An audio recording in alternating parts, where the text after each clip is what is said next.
What if the reason that you stopped showing up wasn't laziness? What if it wasn't that you didn't care enough, want it enough, or work hard enough? What if the real reason that you went quiet, stopped posting, stopped trying, stopped starting over was something older and sneakier than any of that? Something that you may have not said out loud. Guess what? It's called shame. And today, we're dragging shame into the light. Welcome to MiNDSHiFT Monday, where we don't just talk motivation, we train perspective. I'm your man, your buddy, your friend, Robert Kennedy III, RK3, that's me. And we are staying deep in Confidence Month because today I want to talk about the thing that blocks confidence more than anything. Most people won't even name this. So this show is for the leader who keeps starting and stopping, the builder who commits loudly and then goes quiet, the person doing something hard, 75 hard, and feeling alone in their struggle. If that's you, you are exactly where you need to be today. Let's go, Milton Dodd. What is going on? What's happening? Let me know. Are y'all hearing an echo of some sort? Let me just double check. All right, well, if you are not hearing an echo, all right, well, I guess it's just me. Somebody let me know if you're hearing an echo. Let me know. Good morning, Danny Kirk Lewis. Good morning, C. Marie B. Milton Dodd. What is going on with you? How you doing today? How you doing? How you doing? How you doing? All right, let's rock and roll. Let's do this thing. Let's see what we've got. Okay, all right. Before we dive in today, remember that the after show is on Zoom right after this. Given what we're talking about today, it's gonna be real. Come ready to be honest.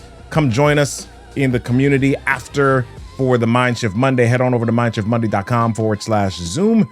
All right, that's where our home base is for that. And then if you want to go live, if you want to know when we're going live, text live to 240-557-8679. All right. Also, last thing, and this is crucial, this is critical, this is important. If you have ever said anything interesting, or you felt like you don't have anything interesting to say, or maybe you have other people who have dramatic backstories, wild pivots, near-death moments, but you just have a career, a life, Tuesday mornings and quarterly reviews. If you feel like you're not being heard in meetings and pitches and content and conversations that you should be converting, if you have real expertise and hard-won wisdom, but you feel like it's being drowned out, not because you've got nothing to say, but because no one ever taught you what makes people lean in, then join me on March 26th for the Story Vault Remix, where we're going to crack open the vault of stories that you've been sitting on your entire life. Because that dramatic moment that you've been waiting for, oh, you've already lived it. And you may have walked right past it. Head on over to storyvaultremix.com, March 26th. Lock in your seat. Yes. See you there. All right, let's do this show. Y'all. Last week we talked about confidence and how it's built through repetition. Repetition with the expectation of success. But here's the thing that I didn't say yet. There's a force that stops repetition in its tracks. And it's been operating in your life longer than you know. So today we're going to name that thing. Let's do this thing. Let's shift. Yeah. Bam.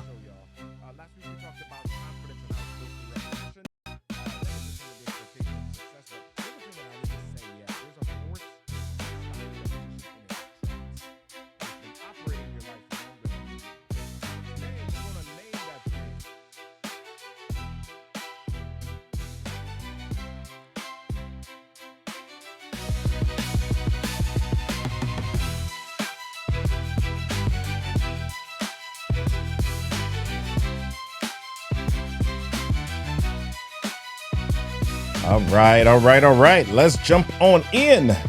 Hey, y'all. Marjorie Benjamin, good to see you. Dr. Lorenda, so good to see you. Regina Howard Norman, 1303. So glad that you're here. Good to see y'all this morning. Again, my dude, Milton Dodd. We're on Instagram. We're on Facebook. We are on LinkedIn. And I believe we're on Substack. Oh, maybe. Are we not on? Yes, I believe we're on Substack. Oh, I don't know. Maybe we're not. I think I missed a step. Yeah, that's all right. We'll figure it out. All right. Hey, y'all, listen. We are getting ready to jump on in. But before we jump on in, let me ask you this question. And I want you to answer for me, have you ever committed to something publicly and then quietly disappeared when you struggled? Come on, drop that in the chat. Yes or no? Have you ever committed to something publicly and then quietly disappeared when you struggled? Just yes or no. You don't have to explain. No explanation needed this morning. Just yes or no. Okay. Yep. I see a couple of yeses already. Yes. Yes. Yes. Yes. Yes. Yeah. Beautiful Minds Math. Good to see you. M. Vukovic. Good to see you this morning. Yeah. Here's what I want you to understand. You're not alone. And what I want you to understand by the end of today is why that happens and what to do about it. What to do about it. All right. So here's what brought me to this topic this week. I'm in the middle of 75 hard right now. Yeah, we're on day 37. We are right at the halfway point. And if you don't know what 75 hard is, it is a mental toughness program, right? It's a strict diet. You choose the diet, okay? 2 workouts a day, 75, not 75, a gallon of water, reading 10 pages, no alcohol, take a progress photo daily, every single day for 75 days, no exceptions. So when I decided that I was going to do this, I've done it before. I did it in 2024. And when I decided I was going to do it, I put it out to our community. Yeah, I put it out to our community. And I do this because it inspires me. It motivates me. It pushes me further than when I'm trying to do things by myself. Community is helpful. Okay. So I put this out to our community and quite a few people said, yes, I'm ready to do this. I need this. I need to jump in. I need to get rocking and rolling. I'm at a valley in my life. I need to pick me up. I'm ready. I want to make a change. And so we built a group. We all agreed not just to do it, but to post about it, to hold each other accountable publicly. And here's what happened. Some people posted every day, especially in the beginning, right? Day 1, day 2, day 3, day 4, day 5. People were walking, people were lifting weights, people were exercising, and they were posting about it. And then some people went quiet. No matter if I tagged them, called them out, some people just went quiet. Now, for those of you that are still a part of the 75 Hard group that are watching this right now, this is not about judgment, what I'm about to say next, at all. Life happens. Intensity surprises you, right? Schedules blow up. I get it. Here is what fascinated me. When I reached out to the people who went quiet, so many of them said the same thing or some version of the same thing. I felt so bad. I couldn't do it. I miscalculated my schedule. I didn't think it would be busy. I just felt so bad. And then I felt bad about feeling bad. And so I just stopped. Yeah. Is that any of you? Has that ever happened to you? You've committed to something and you mess up or you fall off and then you feel bad and then you feel bad about feeling bad. And so you just stop. And then there were other people who missed a day and came back to the group and said, hey, y'all, oh my gosh, I messed up. I got to start over. Because that's the thing about this 75 hard thing, right? Once you stop or once you miss something, you don't just pick up the next day. You start over from day 1. So some people said, hey, y'all, I messed up. I missed it. I can't believe it. I'm starting over. Same struggle, 2 different responses. So here's what I want to ask you. What's the difference there? What's the difference between these 2 groups of people? And I'm I'm really hoping that those who are in the 75 hard group that are watching today are staying with me on this. I hope you're watching and you're staying with me on this and you're not taking this personally, because this is a deep dive into all of us. Here's the difference between those two people. These two words, guilt and shame. Guilt and shame. Sometimes we mix them up and they're not the same thing. They're different. Guilt is different than shame. And here's where most people get this wrong, right? And I mean most people who use those words like they're the same thing. Guilt says, I did something bad. Shame says, I am bad. I'll say that one more time so you get this, and then we're going to dive into it. Guilt says, I did something bad, or I didn't do something good.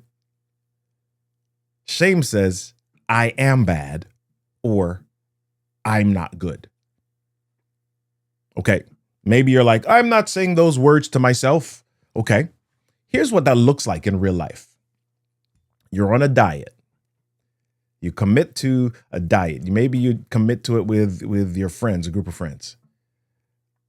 You eat something that you weren't supposed to eat. Okay, in the 75 hard journey, my diet is I'm doing no processed sugars and I'm doing intermittent fasting. Okay, you're in this diet and you eat something that you're not supposed to eat. When you eat that thing that you're not supposed to eat, either by mistake or just because you did it, you feel guilty. You feel guilty. And when you feel guilty, you call yourself out. It's like, oh my gosh, I shouldn't have eaten that. Or maybe you even tell somebody, I was not supposed to eat that. And you say, hey, you know what? I messed up. Boom. Let me get back on track. And you do. Guilt points at the behavior and it says that step was wrong. And because it points at the behavior and not at you, you do something about it. Now, here's what shame looks like. Same scenario, but instead of calling it out, you go quiet. You don't bring it up unless somebody else does. And we start rationalizing and we start saying, oh my gosh, I've always been this way. Or why do I always overcommit? Or why does this always happen to me? Or why can't I get this right? I can't just get myself together. And then you fill your schedule with other things so that you don't have to think about the thing that you're hiding from. Sound familiar?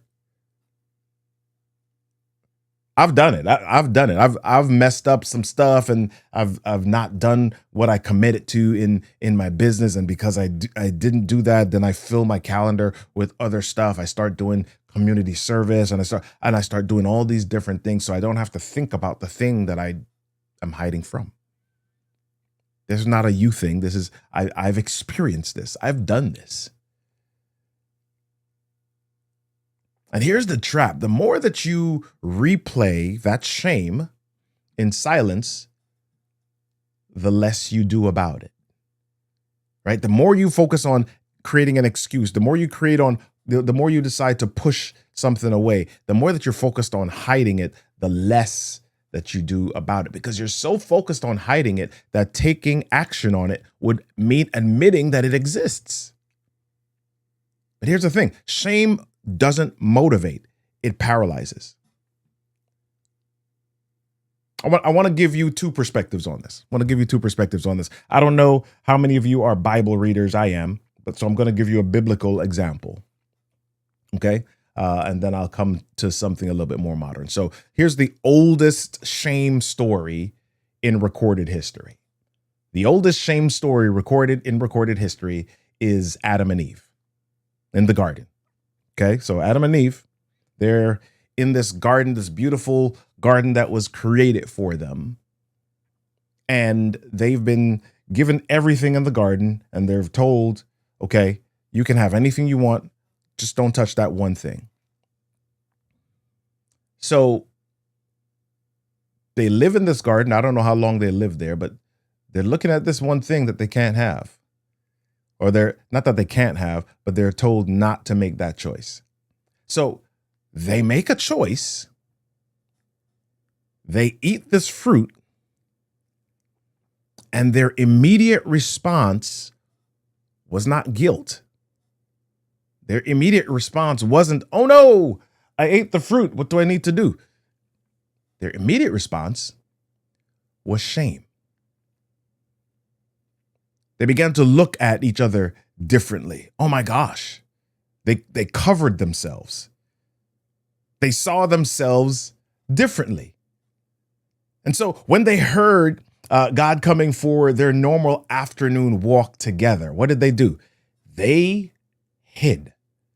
They ran away. Now think about this. Think about this. Think about this.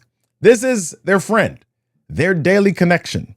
They had walks in the garden. They walked and talked and they just chilled and they hung out and they looked at the birds and they looked at the lake and the rivers. They did all this stuff together. They laughed. They played cards. They played Uno. They did all this stuff together daily. And now all of a sudden, they hid from their friend. Why'd they do that? Because shame made them run from the very relationship that could have helped them. Right? And so God comes looking for them, not because he didn't know where they were. And he asks, and he says, why are you hiding? Why are you hiding? Where are you? And so finally now they're like, oh my gosh, and their brains are saying, we did something. We did something. And not only did we not want you to know that we did it, we ascribed that to our bodies. We began to see ourselves differently. We began to look at each other in a way that we had not looked at each other yesterday. And it didn't feel good. So we decided to get these leaves and these things and cover ourselves up to hide. Because they were ashamed.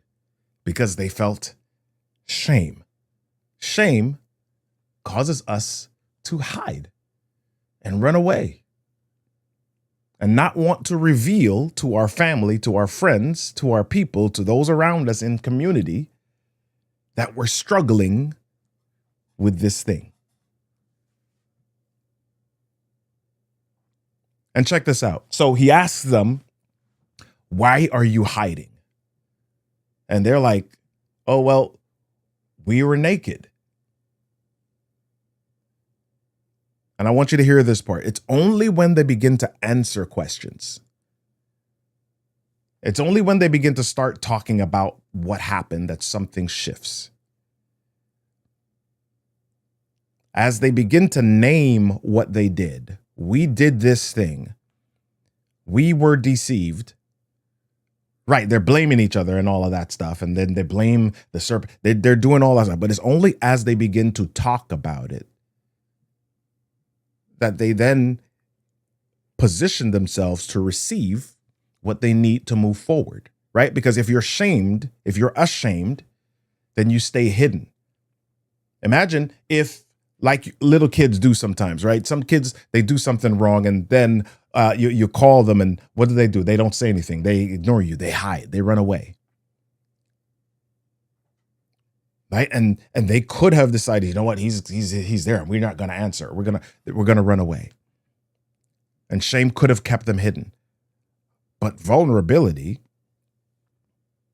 brought them back. And they answer, right? And so they answer, and what happens is that they have this conversation and he shares with them that there's a consequence.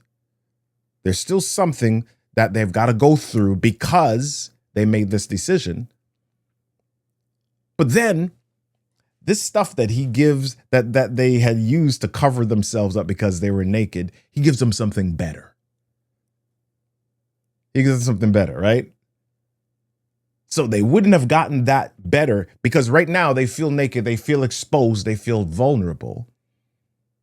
And just because he says, yay, here's something, that doesn't take away the feeling that they have. But until they can get better, he gives them something better to still cover themselves up a little bit with, right? And that's what community does.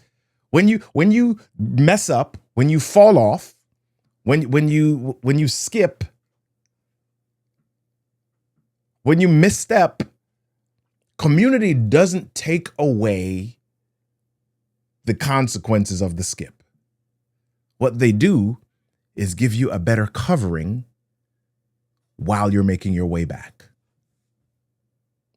You've still got to take the first step. You've got to take the step to respond. You got to take the step to show up. You got to take the step to say, you know what, I messed up. I'm going to post. I'm going to put my picture. I'm going to say, hey, y'all, hey, guys, I'm still here. I need a little bit of help. I'm starting over today. Let's look at today real quick. Oh my gosh, we're running out of time. Brene Brown, researcher, spent over 2 decades studying the dynamic of shame versus guilt. And she says that shame is this intensely painful feeling or experience of believing that we are flawed and therefore unworthy of love, belonging, and connection. Right? And notice it's not about what you did. Shame is about what you believe that you are. Shame relates to identity because you feel like you are a certain way. You feel like people see you a certain way, and so therefore you hide. And so she found that shame thrives in secrecy, silence, and judgment. And the moment that one thing happens, it begins to lose its power. The moment that there's empathy, shame begins to lose its power. The moment that someone says, me too, I've been there, it begins to lose its power, right? So if you want to go deeper on this, I encourage you to go to her TED Talk. It's called Listening to Shame. You can you can just Google it, tedtalk.com, Brene Brown, Listening to Shame, okay? It's about 20 minutes, and it's going to change how you see yourself, right? So here's the identity piece I want you to hold. The people who went quiet in my group or the people who came back aren't different in discipline or desire. They want the same thing. They're just different in what they did when they stumbled. How do you respond when you stumble? Shame keeps you hidden. Guilt, acknowledging it, still feeling guilty, keeps you moving. Here's the deal. When you go to court, right? You get a speeding ticket. The judge asks you, guilty or not guilty? And the purpose of them asking you guilty or not guilty is for you to admit what you've done and get better and move on. Be restored, be rectified. They don't say, are you ashamed or are you not ashamed? Because shame keeps you hidden. Shame keeps you from coming to court. Shame keeps you running away. Shame keeps you as a fugitive. Guilt says, oh my gosh, I didn't do the right thing. Let me step forward, right? So your old belief today, when I mess up, the safest thing to do is to go quiet and disappear. That's your old belief. That's your shame belief. But here's your new belief. When I mess up, I name it and I move from shame back to confidence. Because remember, confidence is repetition. Confidence is repetition. And I can become confident in shame if I keep repeating shame. But if I repeat guilt, or if guilt says, hey, I acknowledge I did this and I'm going to get better. The more that I do that, the more I become confident in getting better or moving towards my desire. That's the shift. That's a shift. We shift from hiding as protection to naming something as power. Guilt is not your enemy. Guilt is actually a launching pad. It says I took the wrong step and I can make a better one. Shame says you are the wrong step, and that's a lie. That's a lie. So here are your 3 actions for this week. Here are your 3 actions and your 3 experiments this week. These aren't homework. I want you to move and I want you to take these on and try them. Number 1, here we go. We only got about 3 minutes before we jump into the after show. When you stumble this week, I want you to notice, we all stumble. I want you to notice the voice that shows up. Is it saying you did something wrong, or is it saying you are wrong? Just notice it. Just notice it. Okay? Are you asking yourself, why does this always happen to me? Why can't I get this right? Or are you saying, oops, that was a misstep? Okay, that's number one. Notice your response. Number two, name your challenge. Name your misstep. Say it out loud. Come back to the group. Come back to the chat. Come back to your accountability partner. Say it out loud. I messed up. Not I am a mess up. I messed up and I'm starting over. That sentence, those 6 words, is how you move from shame back into guilt, and from guilt back into action, right? Adam and Eve got free. They got free. They started the journey to freedom when they started talking, when they said, oh my gosh, we're naked. We were hiding. This is why we were hiding. I don't want you to miss that part of the story. They get free when they move from the hiding into the revealing. Same is true for you. Number 3, reclaim your identity this week. Write down who you are, not what you've done. I'm someone committed to building a strong body. I'm somebody that is committed to building a 7-figure business. I'm someone who shows up. Shame attacks identity, but you fight back by knowing what yours is. Yeah. Listen, if today hit you, and I think it did, I want you to join me in the after show where we slow this down and we get real. I want you to bring your real situation. What is something that you've been carrying quietly? Let's process it together in real time, right? That's what this community is for. All right, head on over to MiNDShiftMonday.com/Zoom. Come through MiNDShiftMonday.com/Zoom. Join us in the after show. And don't forget about the Story Vault Remix. Head on over to StoryVaultRemix.com. Find out more and grab your seat. Hey, y'all, listen, I want to leave you with this. The people who stayed in the 75 hard group and the people who disappeared didn't have different levels of strength. They just had different relationships with their own struggle. And I'm not pointing them out or singling them out. We've all had moments where we commit to something and we fall off. It's how we deal with the stumble that makes the difference. Are you letting your stumble define you, or are you letting your stumble inform you? Guilt says, here's information, now move. Shame says, here's your identity, now hide. Listen, don't hide. Name it. Come back. Start again. That's not weakness. That's just practice. A shifted mind creates a changed week. Listen, my friends, until next time, stay curious, stay grounded, and keep shifting your mindset so that you can shift your life. Said another way, change your thoughts, change your world, change your story. Peace out, family.